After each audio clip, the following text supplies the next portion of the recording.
መልእክተኛው ወይም ደግሞ ስነ በመባል የሚታወቀው ስለ ሳያት ደምሴ አንድ ሚስጥር አጋርቷል። እሱ ነግራችኋል። እናንተ ግን ሰብስክራይብ እና ላይክ እያደረጋችሁ አብራችሁን እንድትቆዩ በአክብሮት ጠይቃችኋለሁ። መልእክተኛው ወይም ደግሞ ስለ ሳያት ደምሴ በርካታ ጉዳዮችን ወይም ደግሞ ሚስጥር አውጥቷል።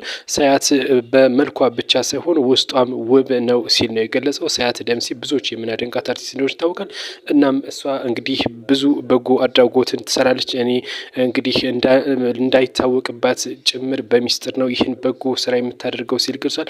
ለእኔ ብቻ ለበጎ አድራጎት የሚሆን ወደ 300 ሺህ ብር በላይ ለበጎ አድራጎት ወይም ደግሞ አቅም የሌላቸው ድጋፍ አድርጋለች ሲል ነው የገለጸው። ስሟም እንዳይጠቀስ ትፈልጋለች ሲል ነው የጠቀሰው። እኔም በትልቅ ሚዲያ ላይ ቀርቤ ይህንን ስራሽን መሰክራለሁ ብዬ ነበር። እናም ተሳክቶልኝ ይህንን ስራዋን መስክር ያለው ሲል ነው እንግዲህ መልእክተኛው እየገለጸው ማለት ነው። መልእክተኛው አያይዞም ስለ እሷ ያለውን አክብሮት ገልጿል። እኔና በእሷ መካከል ያለው የፍቅር ግንኙነት ሳይሆን የእህትና የወንድማዊ ግንኙነት የመከባበር ግንኙነት ነው ያለን ሲል ነው የገለጸው። ብዙዎች በሶሻል ሚዲያ ላይ ሊጋቡ ነው የሚል እንግዲህ የተለያዩ ምስሎችን አያይዘው ያወጣሉ። ነገር ግን ይህ ውሸት እንደሆነና በመከባበር ላይ የተመሰረተ ግንኙነት እንዳለ